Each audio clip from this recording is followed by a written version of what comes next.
So I literally just ended my live stream. I've been live for dang near 4 hours. And then I go and see, after getting on Twitter and posting about my Final Fantasy 14 experience, I go and see that apparently there's a report on Xenoblade Chronicles 3. Those of you guys that aren't new to the channel know Xenoblade Chronicles 1 specifically is my favorite video game of all time. I mean, I know that spot belongs to like 4 games, but still, it's still one of the best video games I ever played. And Xenoblade 3 could possibly be getting announced this year. And apparently it's in its final stages of development, but was pushed back. The announcement of said game was pushed back due to production issues because of COVID-19. And apparently it's supposed to take place in the far future after Xenoblade Chronicles 2 with some returning characters. I'm assuming that means some of the blades and stuff like that, because they obviously live way longer than their human counterparts do and stuff. But I'm actually going to read the interview. This actually is by Fanbyte. I'll leave the link to the source in the description. That way you guys can check it out for yourself. So basically in June of this year, there was a fan of Xenoblade, obviously, actually ended up scoring an interview for their YouTube channel with Jenna Coleman. You know, Jenna Coleman, who played as Clara in Doctor Who, loved her in that, by the way. She's more obviously more appropriate for this situation. She also ended up playing Melia in the first game. So basically, when she was doing that interview with this YouTuber, she basically ended up saying that it was only really got big because Coleman actually ended up slipping up and bringing it up recently. So she was basically reminiscing on how long ago was she did the recording for the first Xenoblade game, because she had did that before she even played in Doctor Who. They did ask her to end up coming back. Obviously, that was for Future Connected, but she says they're going to do another. There's common knowledge, don't know, but yeah, she thinks they're going to do another. Not sure if she's allowed to say that, though.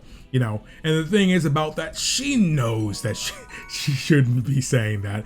I want to say, it's another Tom Holland kind of situation, but she definitely was not supposed to say that.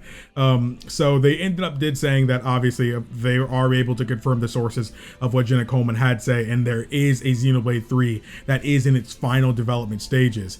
But the release date was pushed back due to COVID-19, just being one of the myriad of reasons. But obviously Xenoblade Chronicles 2 is the best-selling game, in the series. Though while I don't prefer it to the first game, Xenoblade 2 is a phenomenal game. I absolutely love it. And the fact that this game is supposed to take place in the super far future, I don't know how far in the future. They say it takes place in the far-flung future with few returning characters.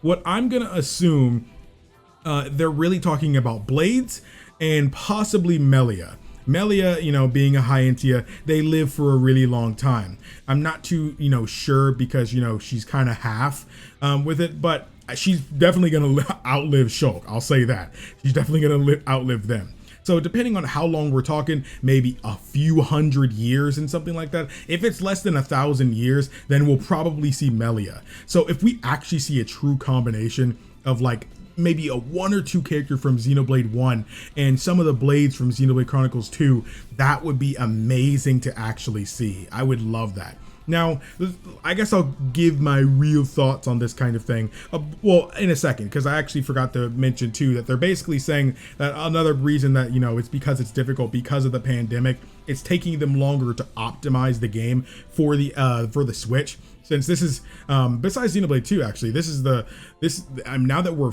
well into the Switch's life, this is a game that they're really developing, with greater knowledge of what the Switch can do. That's why people always compare and contrast, games, of when they came out and stuff. So when you have a game that came out at the beginning of the life of a console versus a game that came out years into its lifespan, you can really tell how much, developers really learn the hardware. So they really can push it to its limits, and so they're really just basically trying to optimize it. And I really hope they, knock it out of the park, because you have great, looking games like Age of Calamity that really struggled with frame rate. At the end of the day, I have a feeling they're gonna, really ease back on resolution, because Xenoblade 1 Definitive Edition and 2 both do this, and neither game is even in HD when you play it in handheld mode, but they do run a really consistent frame rate. So at the end of the day, if you're playing on a smaller screen, I doubt it really matters. But yeah, They're also aiming to really try to have more character models on screen. This goes for people and enemies. So yeah, I mean, it's going to be a more chaotic game. I'm super down for that. I'd love to them to be able to see how much they can really get out of this console, without having to make anything struggle for it. So that's really what I'm hoping for. Everybody, apparently it's saying now it's exceedingly unlikely for a winter 2021 target date. I'm going to be honest. I don't think Xenoblade Chronicles 3 is going to release this year. It seems too unlikely now. It seems even if the game is done in time for a winter release, I do have a feeling that they won't do it, primarily because they might be cutting it too close. It depends. They said they're in the final stages now, and right now we're in August. I feel like even though they're at the final stages, they'll want to take a few more months to really, really make sure that it's polished. Because honestly, Xenoblade games don't really have too much issues at launch. Xenoblade 2 had that one patch they did, with its audio earlier on. But other than that, I can't really think of any major patches, or updates they really had to have for the game early on into it. So I think that's a really good, and I'm really glad they're seemingly taking their time with this one. So if you don't need to release it in 2021, don't release it in 2021. I promise you, I would just prefer you wait it out until 2022 and get it out then. If it has to be summer 2022, then we'll wait till summer. It's Xenoblade 3. It's Xenoblade 3. As much fans, that, became fans of the series after Xenoblade 2, and the success of Definitive Edition, Xenoblade 3 is going to do well. It's going to do well, especially if they really give us that little bit of fan service of showing characters from 1 and 3. It's really going to sell well. I really do think it's going to sell really well. Now, this is something that I guess I want to really make another video on. In another video, I'll probably go over what I really want for Xenoblade Chronicles 3. So I won't really make that for what this is about. I kind of just wanted to talk about this being a thing.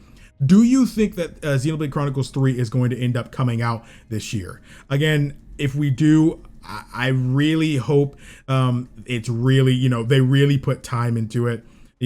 I guess story-wise, I really hope that they're not just trying to make a fan service game, if anything, because I know some games kind of suffer when they really try to do that. I feel like they should really just take what Xenoblade Chronicles 1 and 2 did and really try to supersede that. I get trying, to want to do what those games do and do it better. But at the same time, if you favor one over the other too much, then I feel like it kind of just makes all of them just a bit muddied. The way I mean about this is think of it like this. Think of it like Zelda. Zelda is a series where honestly, I would believe a lot of those games in the series could be somebody's favorite. Twilight Princess, Wind Waker, Breath of the Wild, Ocarina of Time, Majora's Mask. I wouldn't be surprised if anybody said these games were their favorites. Yeah, but there's obviously an age gap between these games. Breath of the Wild and Majora's Mask, there are 17 years in between them games. So, but the thing is, it's easily understandable why someone would prefer one over the other. And I really want Xenoblade to take a similar route with this. Xenoblade Chronicles 1 and 2 are so good that I honestly, it wouldn't be surprising if one of those, were your favorite. It's not one of those things to where you actually like this game. It's, I don't know, man. I mean, it's pretty, unanimous that this game is better than that game kind of thing. Xenoblade isn't really like that. And I hope it never will, and I guess in a way, some people feel that way about X. But I also feel like even though while X isn't my favorite, I feel like it's a game that I need to go back to because it was the first Xenoblade game I ever actually tried. So I wasn't really, I guess, knowledgeable of how those games kind of work. But Xenoblade Chronicles X has a lot of fans. People are clamoring to get that game on the Switch, and even get a sequel to that game. But obviously story-wise, that game is very separate from this, from this main series. So I really hope that even though obviously it's supposed to be a sequel to 2, while 1 and 2 were kind of going on at the same time, this is I guess in a way, a sequel to 1 and 2. So I really hope they don't get caught up in that fact and focus on it being a really focused and enjoyable narrative. And I hope they take what people loved, the best parts, aspects of both those gameplay styles, and really, really, weave them together into something beautiful. I really, really hope that. But again, I'll make another video about everything I'd want to see in a Xenoblade Chronicles 3.